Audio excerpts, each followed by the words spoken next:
that's all you need to do. It's gone. Great. So I just want to welcome everybody and thank you for coming.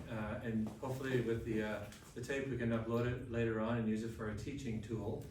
But we can bring this the message of this or the teaching back to our groups because it's really an important one.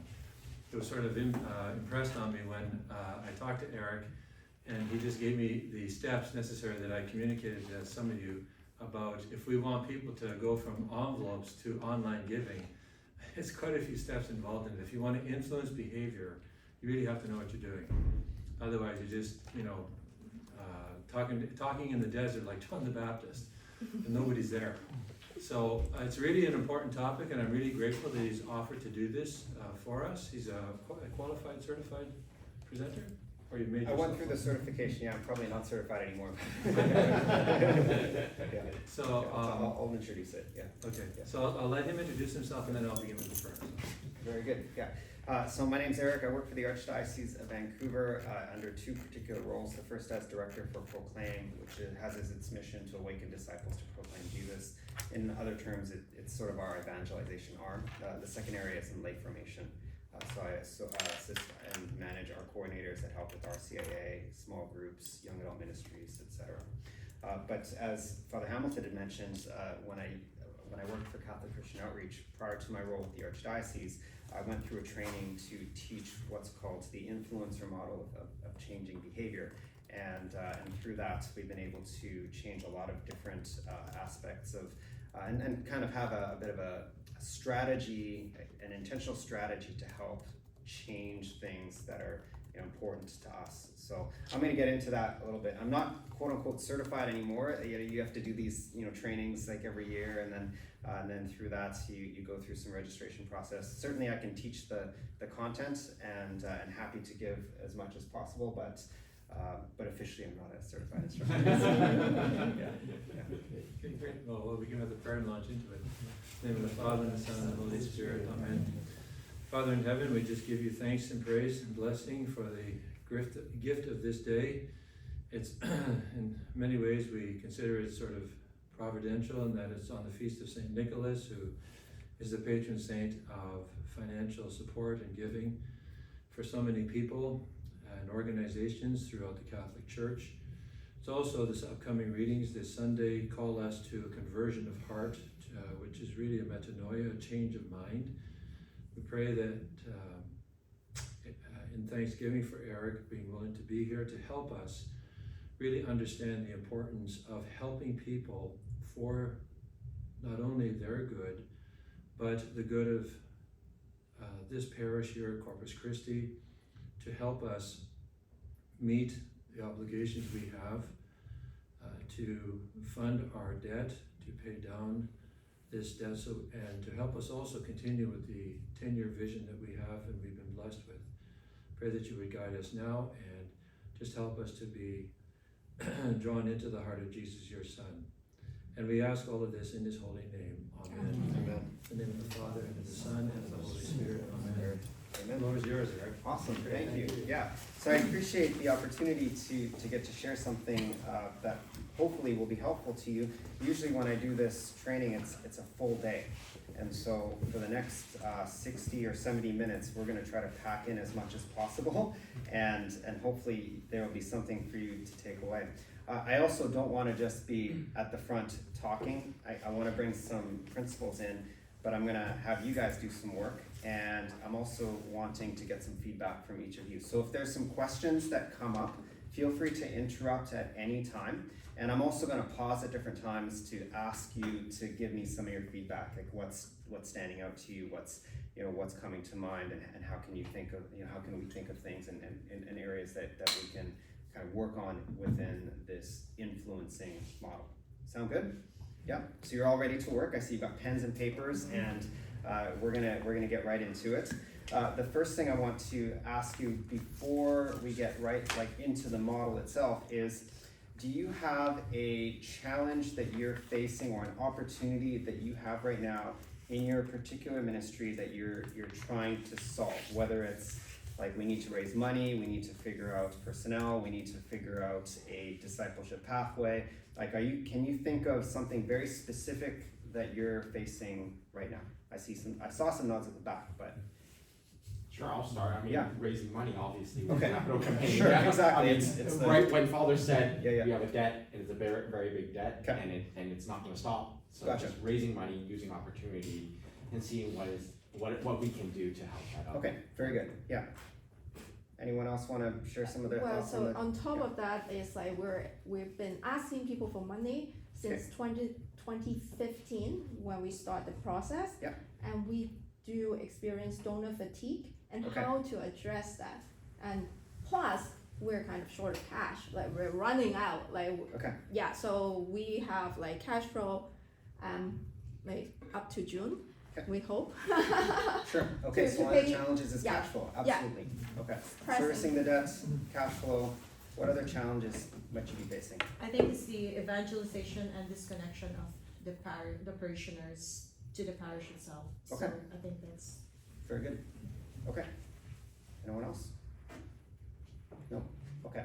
But, so internally though, if you haven't shared, can you think of something that either your committee or you yourself are being challenged by, or you see an opportunity?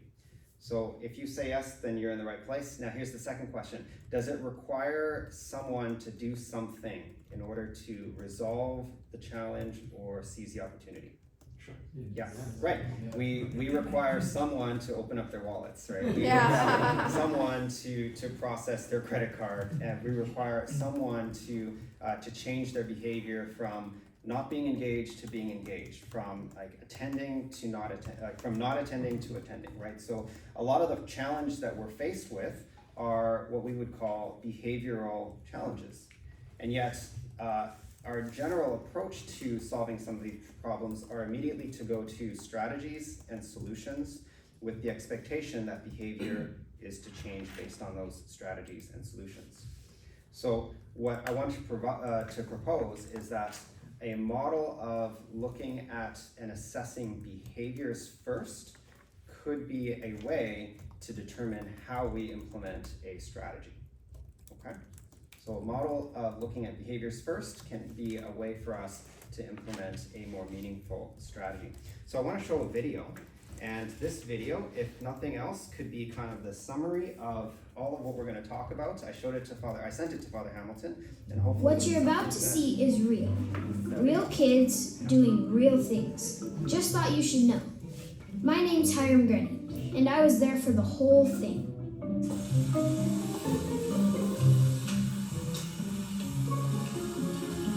So here's a question. What does it take to get people to change? And I'm not talking about their socks and underwear, but change behavior, especially when it's hard. For example, every year close to 100,000 people die from hospital-acquired infections. That means people got sick at the hospital. And it turns out one of the main culprits is hand hygiene. That means just getting people to wash their hands could save lives.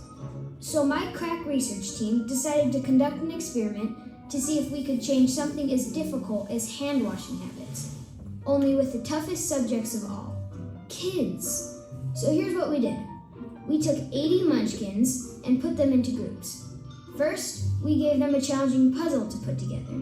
You know, kind of like the projects you adults are always busy with. Then, we gave the kids a tempting distraction. Hey guys, I got the cupcakes for you right here. They're delicious. I'm gonna set them right over here.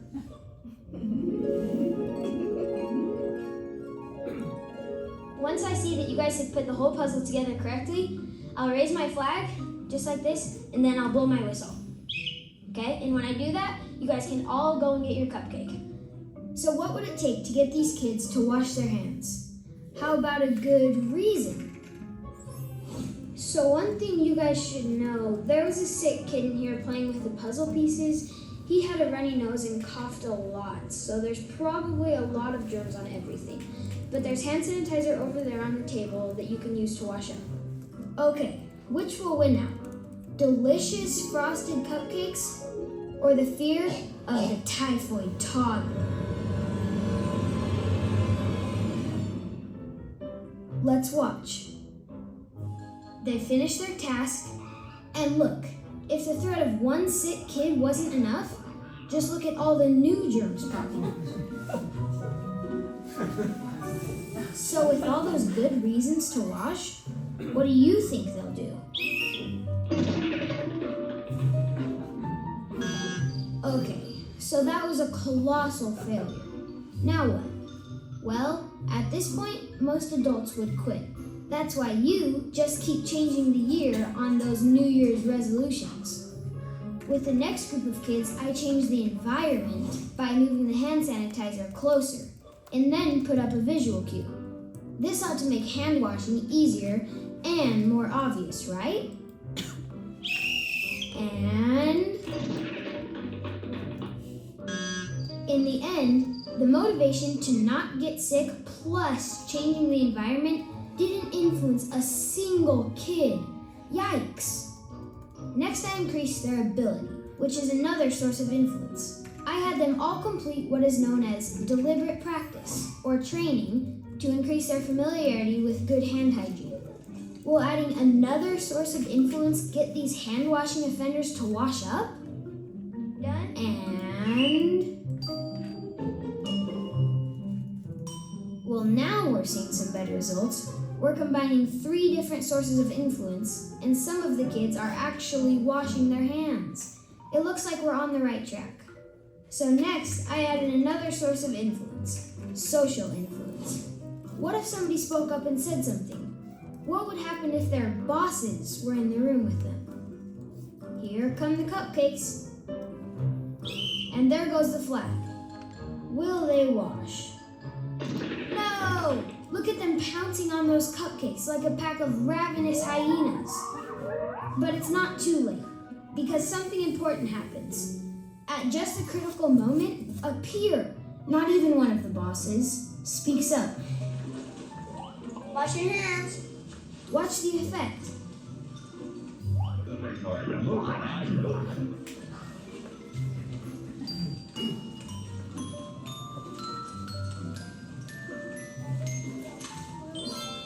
Success at last! So social motivation obviously made a difference. But was it the only thing that mattered? What about our other sources of influence? Here's what my kids had to say. This time, I was walking over to get my cupcake, but then someone said, wash your hands, because this boy had the sniffles again. So what's the point? We often underwhelm overwhelming problems. We try a couple of things, and when they don't work, we give up. But my dad and his colleagues discovered the secret to overcoming tough problems. You need to combine at least 4, preferably more, sources of influence. And it doesn't matter if you try it with kids or hospitals, at the office, or even at home. If you use 4 or more sources of influence, your chances for success go up 10 times. 10 times! So there it is. The key to changing almost anything is to marshal the power of at least 4 or more sources of influence, but preferably all 6. And heaven knows, we need it. Okay. All right. Let's What move. you're about to... So this is an example certainly of the model in practice, and it's fun because it's kids. But if you're wondering if this could apply to our applications, if you do get a chance to read the book, there's a number of case studies that they use. And the most, I guess, like dramatic case was how they used this model to eradicate an entire disease in a country in Africa, namely the guinea worm. The short summary of this was that the guinea worm, which replicated in the sort of the backwaters of the country, would get into the skin of individuals when they started to wash their things or their food, or they would bathe, and the process of, I guess, being infected with the guinea worm would cause them to be severely itchy. And in order to relieve themselves, they would end up going back into the water to get rid of the itch, which then multiplied and replicated the guinea worm to continue to spread. And so the behavioral change needed to be have them stop like going into the water. Now it seems like a pretty simple solution, but it required all 6 of these sources to change the behavior in order for this disease to be eradicated. And they were able to successfully get rid of this disease. A couple of the other case studies included the ability of a hospital to see an increase in their own staff, like doctors and nurses, to wash their hands, which reduced the number of hospital-borne illnesses by a significant amount. And then and one of the other studies was how a small community brought in former convicts, criminals, into, I guess, reintroducing them into the society in a meaningful way. So just to say that while the study is cute and it's fun to watch, the principles apply and can apply to all of your cases. I've seen this work in parishes. In fact, I've worked with a number of parishes in using this model to change some of their cultural behaviors from maintenance to mission, and I've used it as well with the university campus ministry that I was part of previous to working for the Archdiocese. Okay, so I hope that that's just an introduction to what we're going to talk about and to give you an idea of where we're going to go with this model. But now I'm going to throw it to you, and I'm going to ask you a question, and that question is, and it's going to lead to an exercise. All Nippon Airways, so an airline, calculated that if passengers would do one thing before boarding their planes, they could lighten their loads by 240 pounds, reducing their carbon footprint and their costs. So if they did this one thing, if passengers did one thing before boarding their planes, they could lighten the load, and of course the airways would save a lot of money, right? If you extend that to the thousands of flights that they would do throughout the year. So what do you think that one thing was? Sorry? Books? Head to the bathroom. Head to the bathroom. You're absolutely right. Yes, if the airlines were able to get their passengers to simply go to the bathroom, they would save a ton of money. Okay, so here's the exercise. I'd like you to either get into groups of 2 or 3 and brainstorm just 3 or 4 different ways that the airline could help influence passengers to go to the bathroom before they board their planes. Take a few minutes, and then I'm going to bring us back to a large group, and we're going to put on whiteboard just to see what we get. Okay? Yeah. So just turn to your neighbor to group up and come up with just a few strategies. The bathroom is broken and on the plane. You better do it now, or there's no bathroom. So they don't see the broken. So if you announce it, wow, that's right.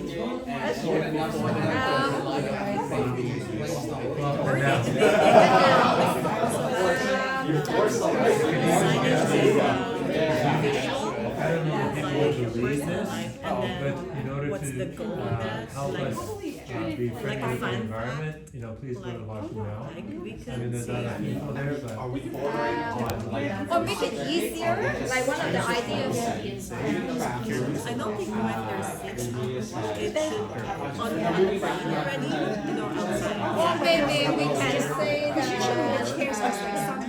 Maybe you could, I wouldn't think a corporation should mind their customer. Maybe you could say that you want to be yes. For safety reasons, like going up and we had experienced turbulences. You should make sure that you get to the bathroom for the first 40 minutes. Yes, good point. And repeat the message. Repeat the message and make sure that maybe locate or departure more closer to the washroom. So if you can manage before the airplane that you can manipulate make it easier. The airline comes to the airport. Yes. The airport would have to cooperate with the airline and restart communication. Yeah. Yes. Maybe we could Snacking board. And what else? make an announcement to let people know. Not Do you do this? Send me some more pictures. Or even, yeah, where we can even like announce it, like if you need help, like to watch your luggage before you go to the bathroom, you can have helpers, like, you know, those flight attendants, Alright. to watch it for you, or something like I get your that. attention, we're gonna come back to the whiteboard, so we're gonna just gather some of your suggestions, okay? Alright, so we're gonna get your suggestions, so anything goes, any of your suggestions, they're all worthwhile, so we'll start with Father Hamilton's group, Yeah. what did you guys come up with? A bunch of items. Number one, Okay. announce 40 minutes or 50 minutes into the flight, the bathroom will be closed. Okay. Plane. Announcements? Repeat the message.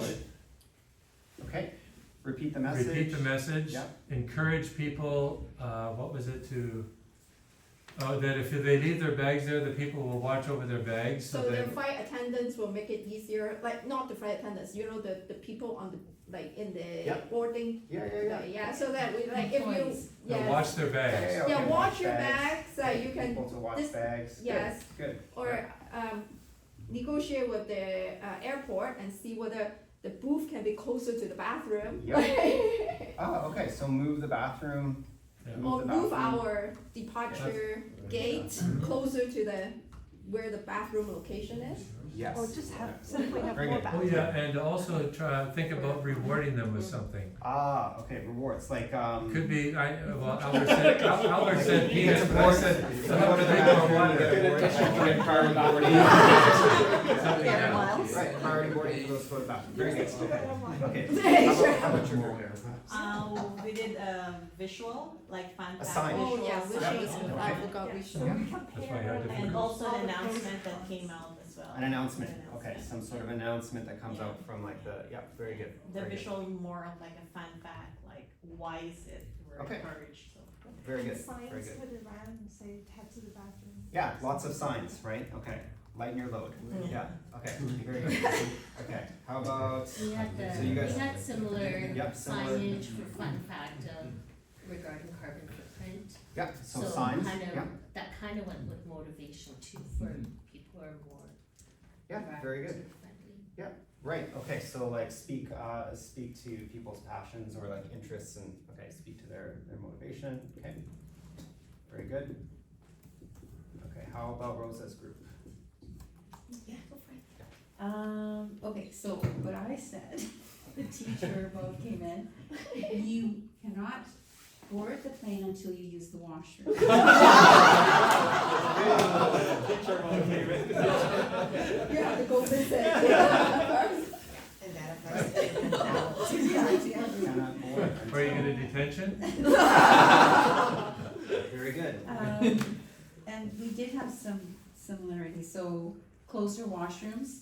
Yep. Visuals and Okay. billboards. Maybe a recorded message, how they have other messages. Do not leave your suitcases unattended, they will be destroyed. So Go to the lighten your bathroom. load, go Yeah, to yeah, the yeah. washroom, Very good. so recorded messages. Okay. Announcements, again, someone else said that announcements before loading. Yep. And maybe just some employees walking around and just saying, oh, did you know?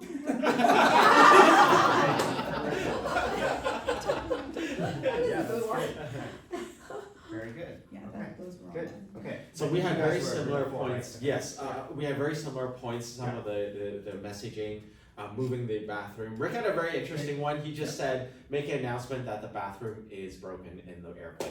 That's not working. Okay, so another announcement. That was a really interesting Bathroom one. is broken. A broken bathroom. So you want the company to lie to the people, right? Or actually break the, For what? break the.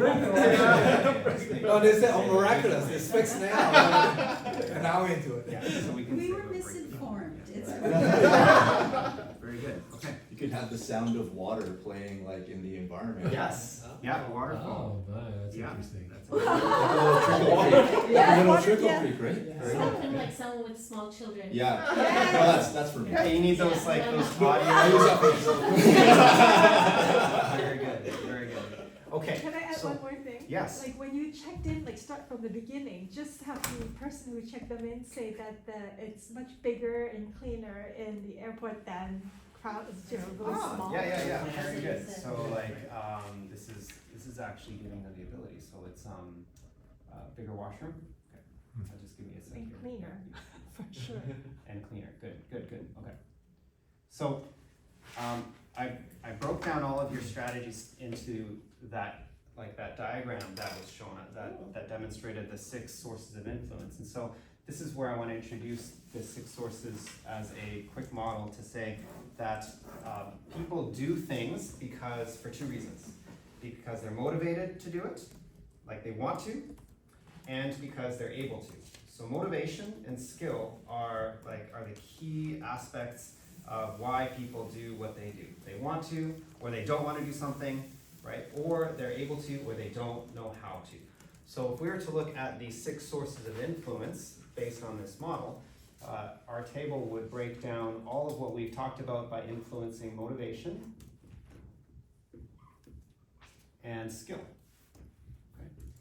And then further breaking this table down, we have what we would call personal motivation and skill, social motivation and skill, and structural. Okay.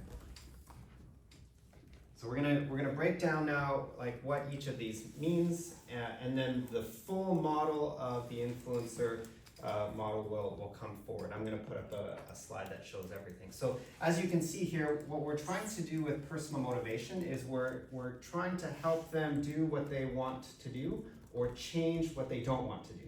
Okay, so that's the personal motivation. The personal skill is to help them do what they can't do or to help them do to give them a particular ability. Then when we get to our social section, we're trying to put people in front of the individual whose behavior we're looking to change, either by way of encouragement, like social influence. That one's kind of an easy one, right? When you see everyone else is going to the washroom, you're more likely to go to the washroom. If someone encourages you or directs you, then they're kind of giving you some direction. So like the a difference prompt. between, sorry? It's like a prompt. Yeah, a prompt, right? So the difference between a social motivation and social skill would be that social motivation is like peer influences, things that are happening around you that you're observing of other people. And social skill would be like individuals who are what you might call gatekeepers. You've got individuals who say things like, you can't go until, you can't board the plane until you go to the washroom. Or like parents and teachers, pastors are what you would call gatekeepers. Okay, and then we get to structural motivation and structural skill. So this is where the influence moves from people influence to things that influence, so inanimate objects. So this area here would be rewards, right? Carrots and sticks, right? If you don't do this thing, then this happens. So in a certain sense, you're also speaking to the reward consequence piece of not being able to board the flight, right? There's a consequence to not going to the washroom. When I do this exercise, this is usually the biggest box that gets filled, right? To think about the things. It's moving the bathroom location, it's putting up signs, the waterfall actually comes up really often. It's really neat to hear that. Like people say, waterfalls in the airport, that'll get people to go to the washroom. I think breaking the bathroom in the airplane is one. So there's lots of different ways in which we can approach this. And the premise, the evidence has shown that when we take the time to look at this model and to try to assess a handful of different quadrants in terms of how we want to exhibit or influence behavior, we are much more likely to succeed.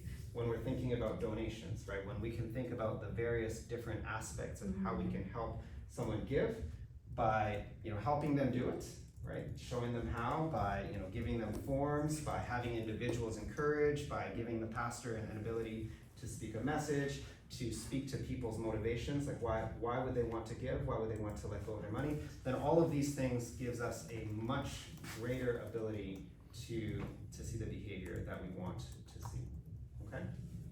Questions? Just a couple questions. Number one, is there a sequence that we should be thinking about these in terms of like priority? And then two, are there any, of the 6 up there that have a bigger influence on changing behavior? Yes, yeah. So I'll answer that, and then we're gonna go back to the 10,000 foot view to show a sequence of how to use the model completely. This box, while it's easy to think about in terms of wanting to help motivate, should be used last in all 6 of the sources, rewards and consequences. Oftentimes, because rewards could end up influencing a different kind of behavior. So I'll give one example that might be pretty close to home for you. I'm not 100% sure, but maybe. A lot of parishes that had schools that wanted to extend Category 1 tuitions would use envelopes as their kind of marker to determine whether or not a family would get a Category 1 tuition. Yes. And the reasoning and the rationale behind it was that, for those who were faithful Catholics should be, attending Mass faithfully, and therefore if we can see their envelope giving, then we can determine that they're faithful Catholics. Yes. So that was the reward, thinking that the behavior would help us determine the Category 1 assignment. However, in some observations, and I can't say this is your parish, but in observation, what ended up happening was this reward consequence box influenced a different kind of behavior. Yes. In that families would get together on the side and swap envelopes. Yes. Or they would come at the collection, drop their envelopes in the back and then leave. Okay, so this is something you've seen, right? So It's very common. right, and so rewards is one thing that I would say before using rewards and consequences as an influence, look at the others first. The second thing I'll say is that the social influence is dramatically more impactful than any of the other boxes. These are the 2 boxes that if you want to over-invest, it would be these, okay? And then the last thing I'll say is that personal skill is something that, how do I put this? If you motivated someone to want to do something, like you convinced someone that ice skating was a really exciting activity for a variety of different reasons, someone will be motivated to want to do it because you've convinced them, but as soon as they step on the ice and they fall that first time, that motivation goes away pretty quickly. And so personal skill is the ability to give someone a skill is very important in our process. And this is where, when we talk about the model, deliberate practice is one way to demonstrate skill. And it's not to assume anything, meaning when we tell people to pray because God can move in our lives, it could motivate someone to pray, but then as soon as they try it, and if they've never been taught how to, or they've never been given the mechanics or a resource or something to go through, it could end up being, or could feel very fruitless to them. And so the personal skill, say, of teaching someone how to pray is as important, if not more important, than motivation. And I'd say influencers start with skill and then encourage through motivation. Okay? Make sense? Okay, so we're gonna come back to the slides, and I want to give you the full kind of overview of this model. This comes straight from the book. And so there's actually 6 steps that are defined in this model. I'll send you all the slides too, so you're welcome to have them all. But there are 6 steps defined in this model. It really is about beginning with the end in mind, which means we start here with clarifying measurable results. This is where we start. When it comes to your challenges and the things that you've just already thought about, we have to get very clear about what we're aiming to accomplish. And the way we do this is through what we would call a SMARTER goal. Are you familiar with the acronym SMARTER? Yes? No? Okay, so we're gonna get it, SMART goals basically, so I'll go through that in a minute. So we start there, we start with the end in mind. We define our goal. What are we aiming to accomplish? From there, we move backwards and we find what's called vital behaviors. What are the behaviors that we're seeing in our people that's limiting us from accomplishing the goals? Okay, so a clear vital behavior in a fundraising campaign is that someone gives money, right? But there could be other things that are vital behaviors, which I'll speak to in a moment. Then this is the most underutilized aspect of this whole model, or in any strategy. It's what we would call diagnosing, which is asking the question, why aren't we seeing the results that we're aiming, like that we're looking to have? Okay, and again, the model of the 6 sources of influence plays out. Like, we used it in this situation to offer some strategies, but what we didn't do is we didn't use it to diagnose. Why don't they want to go to the washroom before they land on the, like they get on the plane? What, why, you know, what influences around them are limiting them from going to the washroom? So let's say we put up more signs, we put the waterfall, we said all the things like the bathroom on the plane is broken, we gave a free pass to board the plane, we said you can't get on the plane unless you do all those things, and then we realized that the washroom was like, you know, a kilometer away, and it was like a single stall washroom. Right, we didn't do the work to diagnose, we went straight to the solutions, and we didn't realize like there was a real problem, right? Or we didn't go into the washroom and see that the washrooms didn't have whatever was needed in order to change the behavior, okay? So in some ways, when we say, we invite you to give, we want you to give, and we didn't look at why they weren't giving, you know, we might have missed something, like our online process is so complicated that when someone actually goes to our website, they get lost and they get distracted and they're off somewhere else. Okay, so the vital behavior is less about the giving of the money, but now about getting to the donor site. Right, they have the intention to give initially, and then we lose them because our process is complicated. Okay, so diagnosing is the part that takes the longest, but is underutilized whenever this model is expressed. Once we diagnose and we understand why people are doing what they're doing, that's when we can respond with the 6 sources, right? How do we make the undesirable desirable? How do we give them the chance to do something that they can't? How do we get people in front of them that can encourage, and how do we get people that can direct? And then what are the rewards that we can offer, and what are the things that we can offer to help things move forward, okay? So, and that's where we start executing on the vital behaviors, which we're gonna talk about in a moment. Really, this is like, there's 2 parts to this that I'd say is like, if you take nothing from it, it would be diagnosing using the sources of influence to determine why your folks are doing the opposite of what you're wanting them to do, and then finding something called a crucial moment, which will sort of unearth a vital behavior. Okay? Okay, so that's the overview of the whole model. Let's pause right now, because I just want to hear some of your feedback, and just, you know, what's standing out, what's interesting to you, where do you want to land, like what's the questions that you have so far? Anything goes. When you mentioned diagnosing, I think just thinking about that airport scenario. I guess one problem would be if I was traveling by myself. Yeah. If I want to go to the washroom, I have to deal with the luggage. Now they're bringing in with me. I do that, but then I lose my seat. But sometimes there you go. The gate. Sometimes those seats are premium. Yeah. So I lose it. Yeah. There you go. Yeah. So you want to know, you want to understand your constituents, right? You might be a minority where if the airline took inventory and they're like, actually our main constituent are family members and all, like families, right? And then all of a sudden their strategy changes. Or they might say, oh, most of our travelers are single travelers, like individual travelers. So that again changes the strategy. So diagnosing is very important before you start to come up with strategies. Yeah.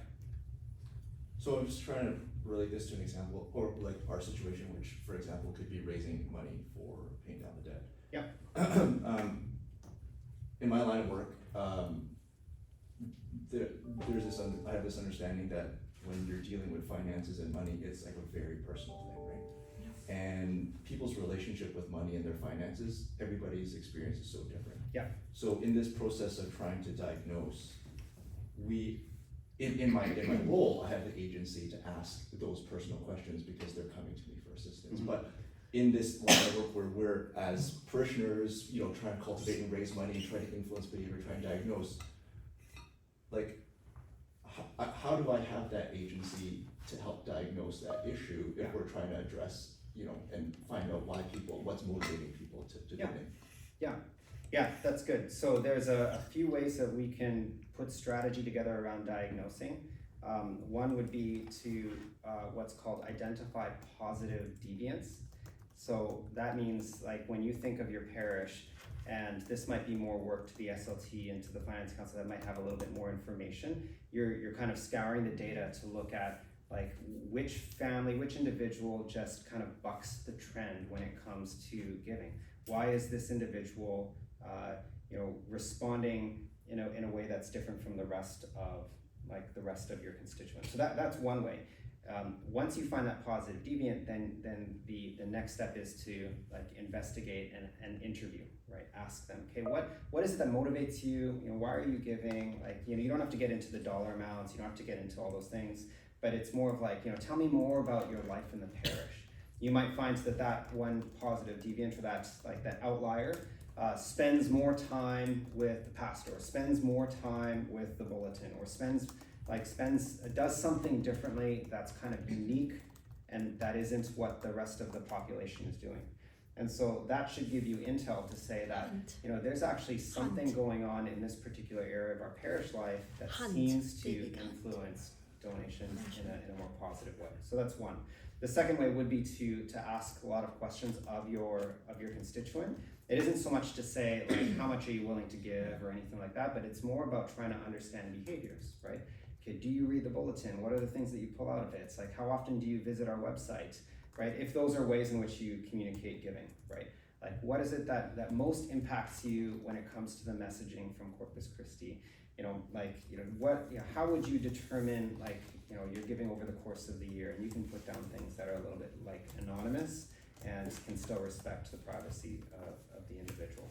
Yeah, so those are two ways. There's a few more that I can offer. Yeah. So would you recommend or suggest an initial survey so to get this data and this information? Yeah. Surveys are good. Yeah, but again, we have to first clarify the measurable result. Like that would be the main thing before we even jump to surveys. So as an example, this is a good segue. Smarter goals are something that has to have these components into it. So when we put a goal out, let's say like they use the New Year's resolution option, right? So let's say a New Year's resolution would be to lose weight. Losing weight is an aspirational statement, but it doesn't check the box off under any of these, because and the reason why this is important is because the more specific we are with our goal, the ability to measure our progress, the ability to know that we're actually trying to take action with what we've stated, risky, time-bound, exciting, these things are all elements that help us be much clearer about what we're trying to accomplish. So back to the New Year's resolution statement, lose weight, right? That's my New Year's resolution.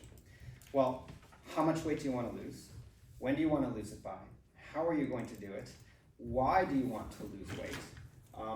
All of these things are important things that you want to answer when it comes down to, in fact, accomplishing that goal. So a better New Year's resolution, and I would say a New Year's goal, would be to say, by March 31st, I'm going to go to the gym 3 times a week, actionable, right? In order to lose 15 pounds. Okay, I'm doing this because my health matters to me, because I want to live a long life, to delight in my children, to give to the church, and to, whatever, X, Y, Z. So all of these now becomes motivational, and they become very specific to what you're trying to accomplish.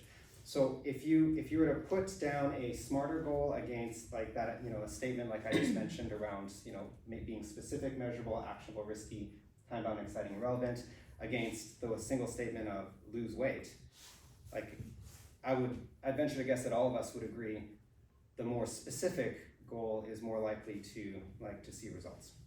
There's other pieces to it, but I would say it's you've set yourself up in a better position to succeed in the goal by looking at this as an acronym.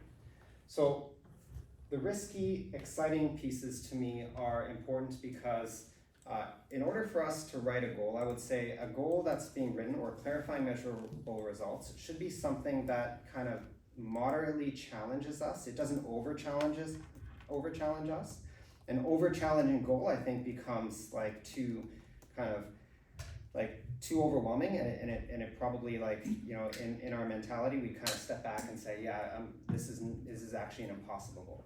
Okay? An under-challenging goal is kind of useless, because if it's under-challenging, we might as well just go and do it. Okay? So there's the idea of it being risky in a way should have us motivated to want to accomplish it. Okay, the exciting piece certainly should be exciting for us. Like, I don't care about losing weight, but I do care about being healthy for my kids. Okay, and I know that losing weight would in fact like allow me to be healthy for my kids, and that's exciting. When we think about our goals for our parish, this exciting piece, I think, for Father Hamilton. I think when you look at the goals of your committees, whether it's raising money or like helping the school or helping like different aspects, the exciting piece should come by way of your language and of your vision, right? How is this vision aligned? Why are we raising money? Why are we increasing our cash flow? Why is this capital campaign like here? Well, it's because we have a vision in mind, and if we are cash positive beyond 2025, then for the next 10 years we can continue with our vision. So that's the exciting piece. The relevant piece certainly is, I think, like, it's probably less of an issue here amongst these committees, because all of what you do are already relevant to the vision, and you've been already tasked with like relevant work. Okay, so this is the first step in this whole process, is to clarify that measurable goal by 2020, like by second quarter, like fiscal quarter of 2024. We need to be cash positive through our online donations or through our regular giving, right? And in order to do that, we want to engage with our regular givers or increase our monthly giving or whatever it is that we need to say. The reason why we want to do this is because it's going to help us with our vision moving forward, and to sustain our vision operationally, for the next 10 years. That would be a better, smarter goal than something like we got to raise $10 million. Okay. Make sense? Yeah. Any questions? I guess, Eric, about the risky part, I guess I read something that to have a goal that's kind of aligned with that. Yeah. Have a goal that's 50-50 chance of being successful. Would that be fair? I wouldn't say 50-50. I would say like it certainly should be like achievable, but it should be something that, like, if you took your eyes off the goal, like, you won't achieve it. Like, that's kind of where it's at. It's kind of like you think about the thing that you think you can do for sure, and then just kind of like step up a notch. Yeah. So risky to me is just above that. Yeah. Otherwise, then it's reckless. Yeah. Okay. Question? Yeah. In line with his question earlier in the positive deviant, like, okay, when we're analyzing, I think I'm seeing kind of a disconnect, like if, let's say, if this group of people that are not donating, like, you can't just approach this person just like you, because you have skill, you have your company doing that, and they could open up to you. But let's say Prisca will just go straight to them and ask them. They will not really open up because they don't have a personal relationship with them. They don't have they're not engaged in these things, like. So how can you analyze that now and help this group of person? Again, it's more of like a resource thing. Yeah. This is where I think this statement might be helpful to respond to this. I would say that leadership is intentional influence, and so our capacity to influence really is about our capacity to be leaders. And so what we're doing is we're stepping outside of the authoritative space, and to say, like, we have an ability with what we're able to do to change results. And so it's an assessment of what we're able to do. If we don't have an authority to kind of say, you should do this, but we have an ability to change something like these physical structures or the communications or whatever is in our control, then we should take it. So leadership is the capacity to influence others to change their behavior in order to achieve important results. So I'd say we start first with what's in our capacity? What do we have control over? What can we change? And if we can change those things, can it change everything else, like by way of our desired results? Yeah. Okay. Okay. Any other questions? No? Okay. So my first assignment then for you would be to think about your committees and to come up with a smarter goal, something that's more specific, that is actionable, so that when you present it to Father Hamilton, he can look at it and say, okay, I know where you want to get to, and I know what you're going to do about it. Okay, I know you need to raise X number of dollars, and I know you're going to do that by this certain date, and you've also outlined how it's actionable. Okay. All right. So then the next step in all of this is what we would call identifying key behaviors. So we often start trying to solve our problems, like this clarifying measurable results, with strategies, processes, policies, or set vague goals and create values. But influencers start by focusing on behavior. So here's a definition of behavior. It is an action taken by a person that is specific, observable, and repeatable. So behaviors are actions, they're not results or qualities. Behaviors are actions, they're not results or qualities. So when we're talking about behaviors, we're trying to assess and see what people are doing, not being. So like being generous is not a behavior, right? It's a quality. So if we're thinking about our capital campaign and we're asking people to be generous, they still don't know what we're asking by way of behavior. To give money through a digital portal is closer to a behavior than being generous. Okay? So we're looking to identify like these vital behaviors so that we can get clear about how we're influencing them, because it's harder to influence quality, and it's a lot easier for us to influence actions because it's repeatable, right? We can see someone do it or not do it. Like generosity is a quality, it's an outcome of something that we'll take on. Okay? Okay. So one of the ways that we can identify these key behaviors is what we would call crucial moments. Crucial moments. So it's the point in time where the right behavior, if enacted, leads to the results that you want. So a crucial moment can be either a circumstance, a time, people, places, or emotions. So think about crucial moments as like a fork in the road. Okay. So someone is driving down, like let's go with like an exit on an on-ramp. So you're on Highway 1 and you're about to hit like one of the exits. And the question is, do you stay on the road or do you take the exit? That would be a crucial moment. So a crucial moment could be, again, a circumstance, a time, people, place, emotion. So let's say Father Hamilton goes up, at the end of Mass and says, I would like you to increase your donations from X dollars to Y dollars. That could be a crucial moment. What are people going to do in that moment? Are they going to enact the behavior that you want in the moment, or are they going to walk away? And this is often the part where we think that we're gonna do something and influence behavior, but then we observe something very different. Okay, I've never seen a pastor go up to the front of and to say, I want you to pull out your wallets and to give generously, and I've never seen the majority of a population go, all right, let's do this, right? It never happens because we haven't given the strategy and the 6-word strategy to enable that to be more successful than what we're seeing. So a strategy to just say, pastor, do this is not going to work. Okay, we have to focus on these crucial, find the crucial moments that's going to change the way things the desired behaviors occur. So I'll give an example, another example. This is a parish example. When Personally, when my family moved from one parish to another, I had 3 kids under 3 at the time, and we were new to the parish, and so I walked up to the front door, I opened the doors, and I saw like most of the young families and young kids right in the back, like not even in the church, they were kind of in the vestibule, or not the vestibule, the narthex, right? And I looked into the church, and I saw that there were no young families like at the front pews.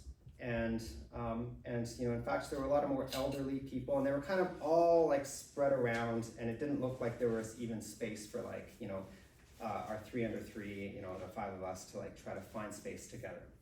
So where do you think we went?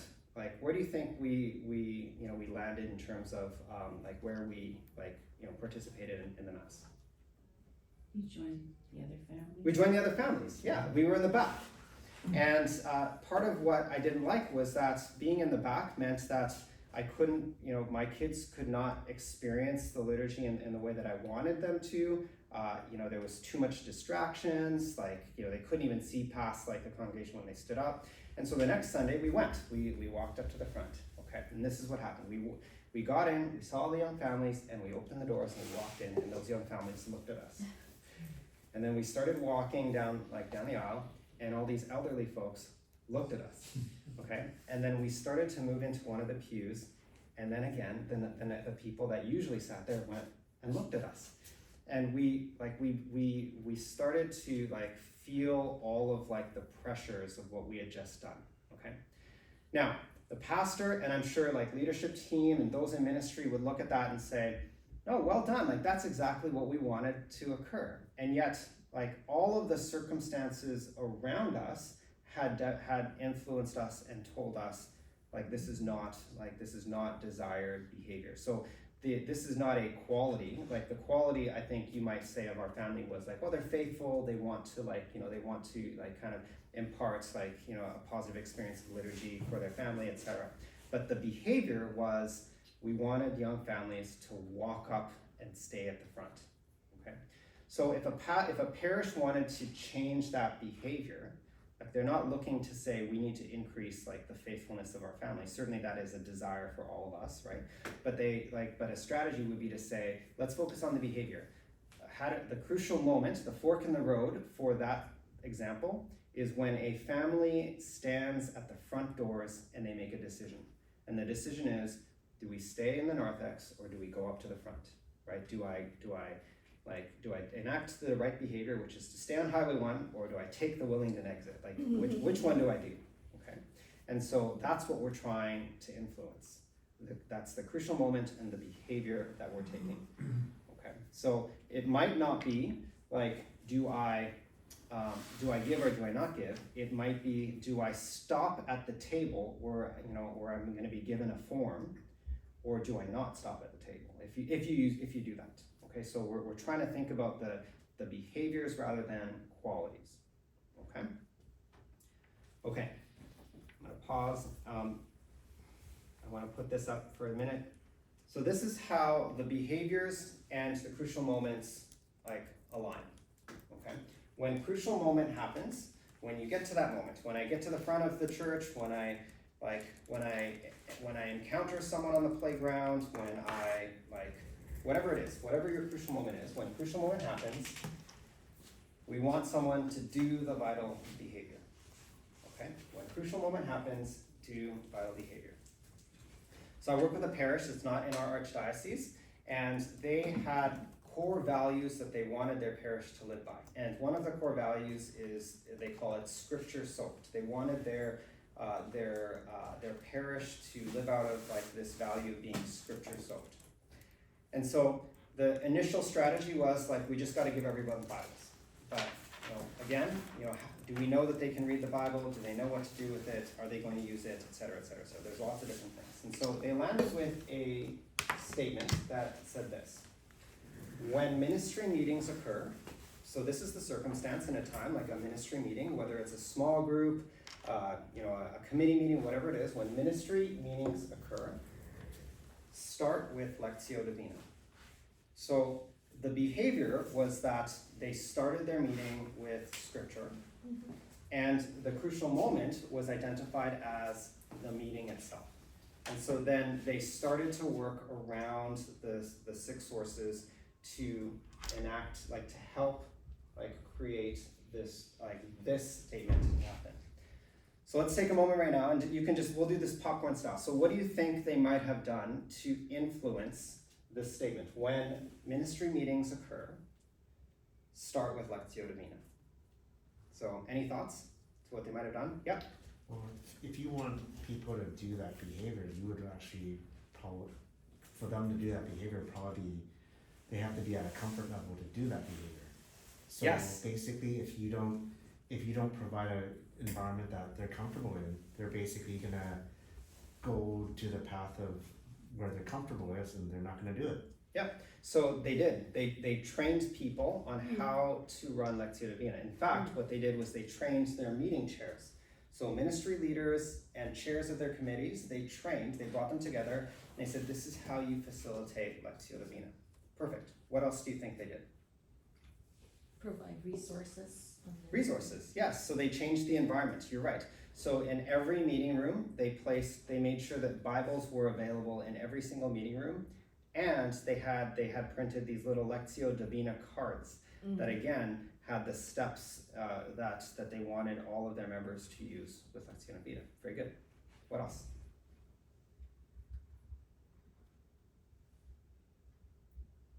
Anything else? I guess the pastor will Yeah. reinforce the importance and why it is Yep. like good to start with Social Lectio skill. Divina. Yeah, absolutely. Social skill. Yeah. Yeah. They also asked their committee members and their chairs and ministry leaders to share stories of fruitfulness. And so now you had, like, this was the social motivation. So let's say we're in a meeting like this, and someone says, we started our meeting with Lectio Divina, and here's how it impacted the rest of our meeting, right? Or someone else said, I've been challenged by this Lectio Divina thing, like I don't know how to do something, and so now another person said, you know what, I had the same challenge, this is how I handled it. Okay. So there are a lot of different ways in which we can enact this, the influence once we're clear on this. When crucial moment happens, do vital behavior. So here's a couple of things that I can offer around understanding vital behaviors. The first is that we want to notice the obvious, okay? Like when we're looking at our people, and let's say we use the giving thing, there's probably an obvious way that people give, whether it's through the envelopes or it's through a giving form or if it's online or whatever it is. We can just look at the obvious. How do people give? Okay. Or how do people respond to certain things? The obvious is generally a good place to start when it comes to finding these vital behaviors. The second, as I had mentioned, is looking for crucial moments. So crucial moments are those forks in the road. And hopefully you're gonna start to see this in your life. When we're faced with, I forget the number, but it's like a disordinate number of decisions that we make every single day, right? Do I wear the white shirt or the black shirt? Do I eat toast or eggs? Do I, there are always crucial moments that are occurring. But we're looking for the crucial moments that are going to enact or take someone off the desired behavior that we're looking to influence. Okay, so we have to look for those. The third, as I had mentioned, is to look for those positive outliers, right? Those who succeed where others fail, right? Why are we seeing certain people behaving in a certain way, right? We're looking for that. And then the last two are, is that we're looking for what's called culture busters. Really, it's just looking for places within our parish that look different from everywhere else. There might be a ministry in your parish that just seems to be so generous with their treasure, right? The initial assumption would be to say, well, they're just well off, right? But it might not be that. It might be other things that are causing that generosity. So we're looking for these culture busters, pockets of, subgroups in our parish that seem to be defying our culture. And then the last is to leverage other behaviors. So leveraging other behaviors is to challenge you to think outside of your particular ministry and to look for different ways that are influencing a certain type of behavior. So as an example, I'll use my personal example. So I wanted to commit to a daily habit of morning prayer. daily habit of morning prayer. And I figured out that like my behavior at night, the night before, was the leveraging behavior that would help me with my daily, like with my morning prayer. And so what I had to do the night before was set out my wardrobe for the next day, make sure the coffee machine was ready for me in the morning, okay? And that I would set my alarm for a time that would give me enough space before the day started. Basically, I had to wake up before the kids woke up. That's really what it is, okay? So my behaviors was less about like trying to brute force my way into the habit of daily prayer in the morning, and more about figuring out a nighttime routine. Okay. So that's leveraging other behaviors. The crucial moment for me, this is really funny, is that when I wake up in the morning, I do one of two, my crucial moment, my fork in the road, is when I get to the washroom, do I wash my face or not? Okay, this might be TMI, but if I don't wash my face and I go about the rest of my day, I'm actually still sleepy, and I find that I'll end up just jumping back in the bed. I'll be like, I still have 20 minutes, I'm gonna go back to bed, okay? But if I wash my face, I'm alert, and then I begin the rest of my morning routine, which includes morning prayer, okay? So those are some examples of like looking for crucial moments that are kind of like, and leveraging other behaviors. They're less about the exact behavior that I'm looking for, and more about the influencing like pieces around me. Okay? Okay. I'm gonna pause there because I know we've got about 10 minutes. What's coming to mind for you? What's the insight? What are the questions that you have around what we're talking about? One thing that pops out to me is like, how do we know what is each parishioner's crucial moment, right? So maybe a crucial moment for me is like I do my annual budget for my own family for next year, like knowing like what will be my next plan, like big travel plan or whatever, so that like how do we impact people to put the church giving as a higher priority? Yeah. Right. So it's as we talked about, it's like difficult to know, right? In a sense, like what would you do? Yeah. So with the diagnosing part that I had mentioned, what we have to do is come up with like our sort of a hypothesis. Yes. So we'll do our work to come up with something. I think people don't give because of these reasons, or like I think that the key behavior is when they see the form, or I think something. Okay, so you come up with a hypothesis based on what you know and what you have access to. And then you want to test your hypothesis. So by testing it, you're gonna do three things. You're gonna mine for the data. So now this is like the survey, when a survey comes in, right? Mm-hmm. Now your survey has a bit of direction. You've got a very clear goal, a smarter goal, right? You know where you're trying to get to. You have a hypothesis on how you're gonna get there. And so now you're gonna frame your survey around the goal and the hypothesis. So you're now mining for the data. Now the survey doesn't just have to be an online survey where you're asking anonymous questions. Like you can go out and do some interviews. Like, start asking some questions of people that are what you would call your key stakeholders, right? So identify the key stakeholders and also verify your hypothesis through them. So this is where you're now going to some of your regular donors if you're wanting to increase donations, and you're asking them, hey, what would be your response if we asked you to increase your monthly donation from $100 to $200, right? And you're just trying to get their gauge, right? Is it like, oh, like that would be really tough, right? All these things, or they might say like, oh, maybe, but if Father asked, like, you're just trying to listen to what they have to say in order to either verify, like to kind of see if your hypothesis stands. Okay. And then the last part is to trust yourself. Trust what your hypotheses are, but verify it in as many ways as possible. So this is where, if you're thinking about what your strategy for the capital campaign or anything, you could, this is a Jim Collins statement. It's like he says, like, when you're trying to do things, you want to fire bullets before cannonballs. Have you heard that statement before? Right?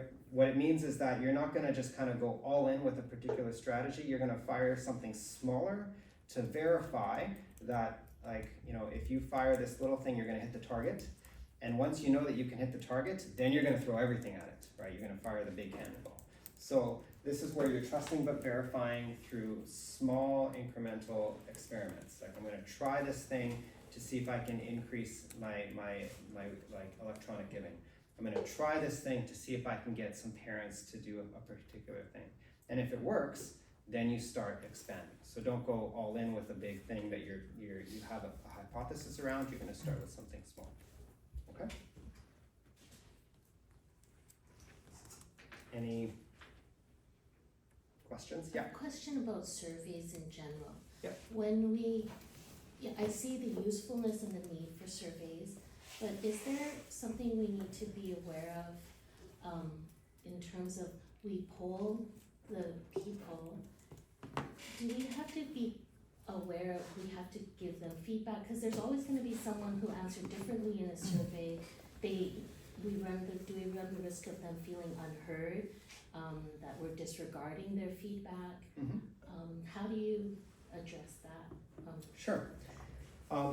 First I'll just mention that like when it comes to surveys, these are really the questions that you're trying to ask or get answers to with the questions that you're asking. So, and this aligns to like the 6 sources, right? Do they enjoy it? Are they personally able? Do others motivate? Do others make it easier? Do things motivate? Do things make it easier? Okay.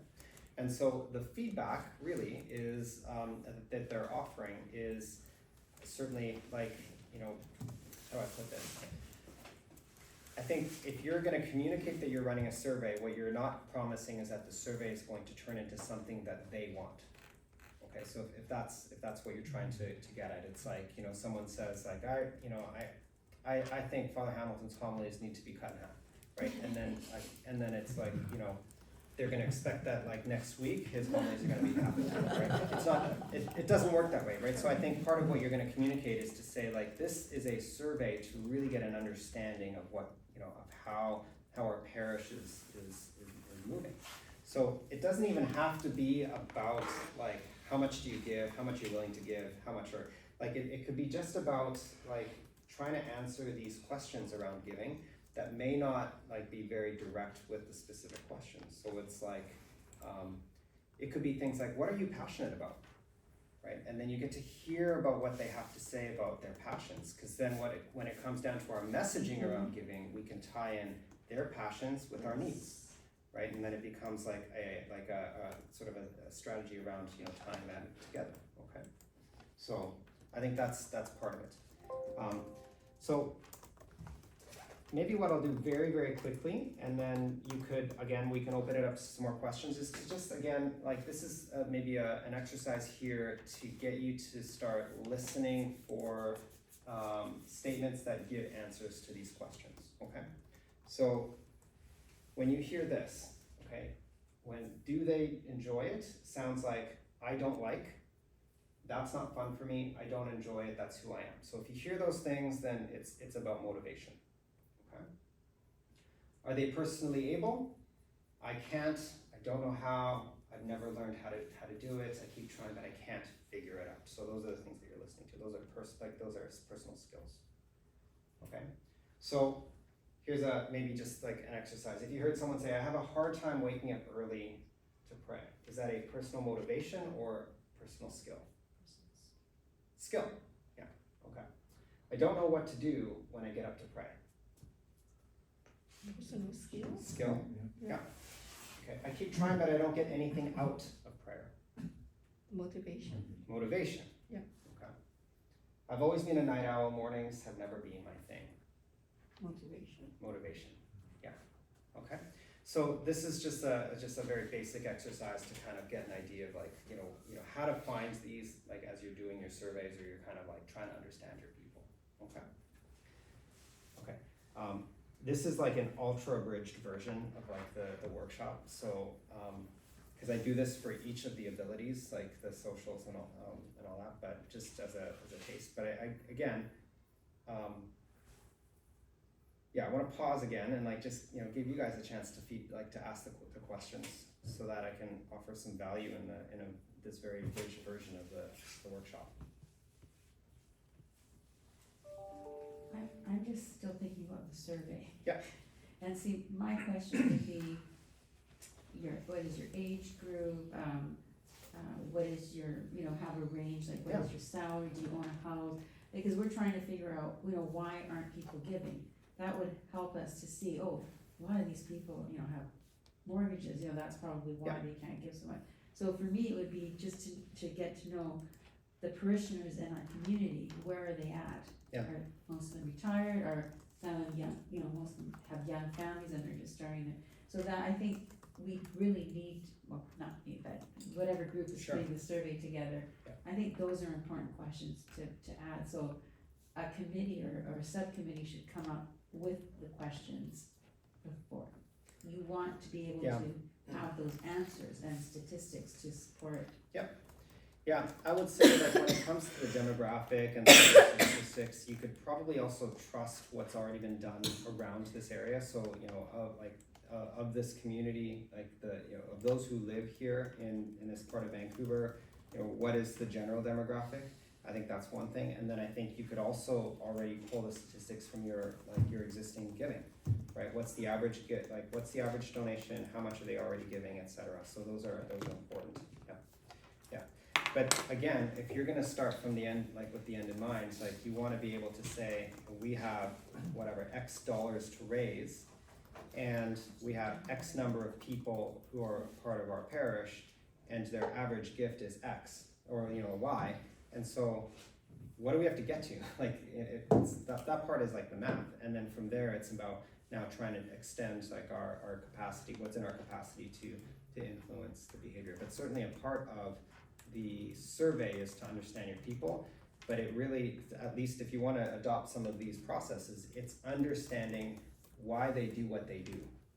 So, and some of it is circumstance, but I would say I'm going to venture to say that your most generous donors, like if you were to take a sort of a snapshot of them, aren't your most wealthy. Like I would say that like your most generous donors are likely your most faithful. Yes. And so, you know, part of it is Yes. really then about like trying to speak that language, and then like trying to find out what else motivates the middle. Like, you know, you're kind of marginally faithful, right? They're here, you know, they give something, but you know, how do we extend the behavior to increase giving? It's mainly conversion of hearts. Mm-hmm. Yep. To motivate them. Yeah, and there are some things that this is not influencer model stuff, but like you talked about donor fatigue, like there's something called the donor cycle, if you're familiar with that, like that speaks to the different kinds of activities that any like donation process should take. So it includes the solicitation certainly, but if you're only soliciting, that's where donor fatigue comes in. If someone's gonna call me and all they do is ask, then I'm gonna expect that the phone call is gonna be an ask. But there should also be like Thanksgiving, there should be stewardship, there should be cultivation. So all of these things matter when it comes to our donor strategies. Like, are we thanking people for their gifts? Are we being transparent with what we're doing with the money? Are we tying it to impact? Are we tying it to things that they care about and that our parish cares about?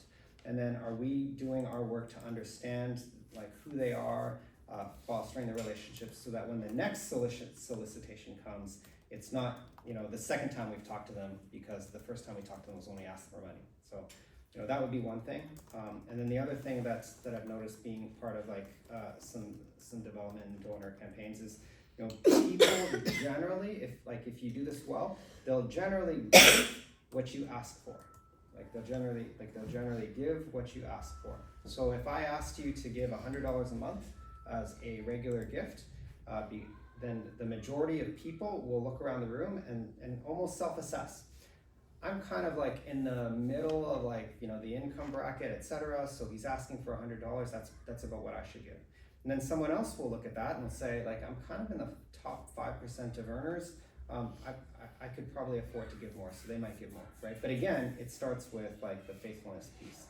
But if you don't ask for something, like they're generally going to default to whatever they think is an adequate gift, right? So if you said, please give, and they usually give $25, but you were actually expecting $500, well, you're just going to get the 25 if you didn't ask for the 500. Yeah. Okay.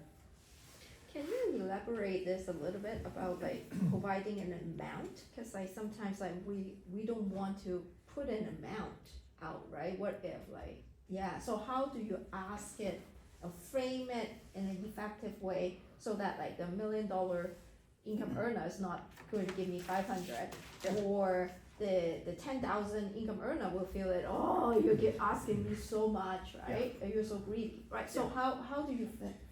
Yeah, I would script your ask and have your script address both of those things. So what I've done in the past with something like this would be to say, you know, with this campaign, we want to raise $1 million. We have X number of people in our parish. So if we invite, you know, all of you to give like $500, you know, then you know, we'll accomplish our goal. So that's the first part. The second part would be to say, you know, as Christians, we also recognize like you know, generosity is not in the amount, but in the disposition of our, you know, our giving. Okay, and so if you're able to give $500 or $5, like, you know, we're so grateful for your gift, right? So that would be the one part. And then the second part is to acknowledge the higher capacity givers, right? Some of you in this room can give $50,000, $100,000, and so I'm asking the handful of you, and you know who you are, like, to consider a major gift to this campaign. Like, we need gifts of $100,000, $200,000 to give for you to consider if we're going to accomplish this goal. So saying all of those things shows that you have done the work to think about the average gift, which most people will default to. Yes. Then you've acknowledged and offered empathy to say not everyone can give that, and so your generosity is measured by your willingness to give. And then you're also saying we have some high capacity individuals here that's going to help us accomplish the goal. So this will be done like in a public setting or in a smaller group, like ministry setting? Like how would you do it? Yeah. So this is where the influencer model would come into play, where like if we're clear with this, like our measurable results, then we can start to think about the strategies that need to be in play to change the behavior. Okay, so our vital behaviors might happen in small groups. They could happen in large groups, and like a lot of what you're trying to do is now trying to find like where can we extend influence to change behavior. And this is like when you look at like the parish overall, you have different places where you can do it. It's in the school with the parents, it's like, you know, on Sundays, it's throughout the week. Like all of these matter, like have to be assessed in order to determine like the best strategy in place. But the thing is that if we took our work and we put effort to all of these, at least 4 of these 6 areas, we're more likely to succeed. And so part of what we could do is to say, well, social ability means we're going to get Father Hamilton to say something in the front, right? But social motivation is going to say that we're actually going to start talking about us and how we're going to share our stories of generosity. Not to say that like, you know, we're going to put ourselves up and say like, hey, I gave $1,000, like you should too. But we're going to say, no, I give because I love this parish. I give because I've seen the fruitfulness of how the school has helped my kids, right? So like this is where like a multi-pronged approach can come into play so that we can target ministries, we can target the general audience, we can target our high capacity donors. So. The bell curve comes in here? I would say part of the bell curve would come in like the Rogers innovation curve, but like the aim here is that you already have a culture of giving in your parish. It just might be low giving, like, and minimal giving, right? And so if you were to look at like the numbers, I would say you have quite a large number of people that are giving, and we haven't even asked. Like I'd say most parishes just don't ask very well and very frequently to what we're looking for. So so the curve isn't so much that we're trying to change like a particular like culture yet, although when it comes to changing culture, we want to change their minds. We're changing behaviors incrementally. So the curve could be in place, but what we're trying to do is determine this, like what are the vital behaviors that we can influence that will affect the end result, and then how can we over strategize, like over give, our energies to deal with the overwhelming problem. It's that kind of. It's the there was at the end of the video they showed the little like pulley, right? Like, you know, we undervalue or undergive to try to lift an overwhelming problem. So yeah. I'm very aware of the fact that we've gone over time, so like I'm okay to stay for a bit, but I just want to honor your time. Just comment, Eric, about the ask. I was at Archbishop dinner last month. I can't remember the name now, the staff who said, well, our goal this tonight is to raise $500,000 for the retired priest. And then when maybe he talked to you before the speeches, he said, well, some of you can give 10,000, some of you can give 20,000, and so on. And so that was the message. Yeah, I've done dinners before where someone has come to me at the end, and to as a mentor, and as someone who is like sincere about what he about the thing, and he said, you asked for 20, and so I gave 20, but if you asked for 40, I would have done it. And I'm like, well, why didn't you do it? Right? But then what he was offering to me was like that feedback. He's as a high capacity giver, he wanted to know what to give. Is really what it came down to, and he said, so next time, like, let's talk, right? And then we had our conversation, and he did his thing. But to your point, when we're clear about our asks, and we're clear about who we're talking about, and we're acknowledging everyone in our congregation, then I think you'll get what you want. I would like to say that this parish, this community is very giving. Yeah. Anytime we've done a fundraiser, I mean, we've had amazing fundraisers. But yes, when we did a walkathon this year, and we said, this is the goal, 120 for family, and most families gave 120, but many went above. Had prizes for the There you go. biggest, So, but in general, this parish, I mean, Prisca put together a little graph of all the money we already raised, and we just have a little bit left. Yeah. 25%, the $7 million loan. But still, that's really Yes. like it's just amazing. We just started in 2015, so we, I think the ask is the way to go, and And so I think it'd be great to get clear on the ask, but I would think about what else you need to do here to really leverage what you're wanting to accomplish. Yeah, particularly with the capital campaign. So this is where the model really comes into I think play. I sent members, I can't remember which committee, a list of points you mentioned to me when I talked about asking people for transferring from in the collection basket to online. And you just listed out about 4 or 5 different things that had to be attended to. Do you remember? Oh, sure, yeah, and Just I give an was just thinking example. about this. So let's say one of your measurable results was to move from envelopes to online giving. And so if we were to go backwards and to look at, or like to move from here to here, and thinking about the sources of influence, we would have to think about all of the different ways we're gonna need to influence the behavior of moving from envelopes to online giving. Like, do we have a form and do they know where to put it, right? So if it's a form with PAD, then we have to make sure that they know that they can bring it to the office. Well, if the office is closed when they're available, then you're less likely to get more of those donations to come in. So now you have to think about your office hours. Can they do it online? Sunday. Right? Yeah, so Sundays, right? That's when most of your folks are here. Can they do it online? So, I did it like a very, very basic version to like sort of experiment to trust but verify, and I went to a handful of different parishes. I can't figure out, like from most parishes, I can't figure out how to change if I wanted to, even if I wanted to change my envelope to online, like I couldn't figure it out, on these parish websites. And so that has to be something to consider, right? Does our website make it super easy? At our parish, we put little QR codes in every one of our pews for online giving, so you can text to give if you need to. But then the text to give process at some point also says, would you like to make this a recurring gift? And so, those are ways in which we can start to think about moving from envelope to online.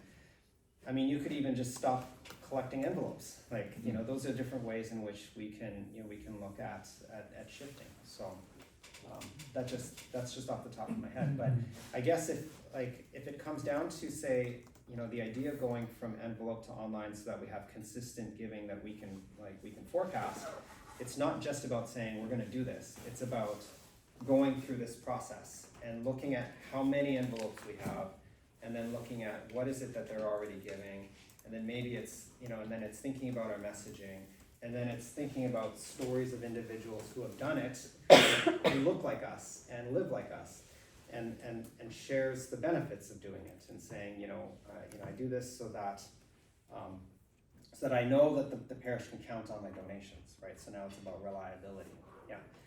But others have done things like, I think Christ the Redeemer, like they recognize that like social influence is important, and so they didn't want their online givers to be sitting in the pews when the basket went by, and they and felt like they weren't giving because they just passed it on, and no one knows that they were an online giver, so they had little business cards that they could say, I'm an online giver, which could end up being like a social influence at the end of the day, where if you're looking at the basket as you're putting your 5 in, and it's a whole bunch of other online giver cards, then maybe you think about becoming an online giver. So, yeah, that's what Rick mentioned before.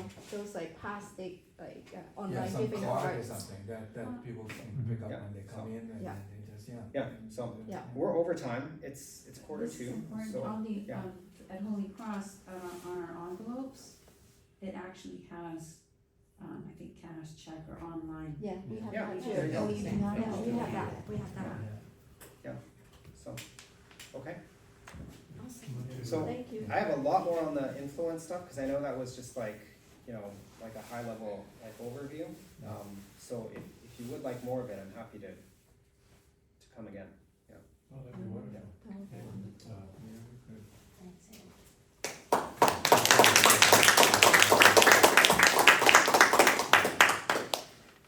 So that everybody sees this, well, not yet. I just want to thank Eric for being here this morning. Thank you all for coming out.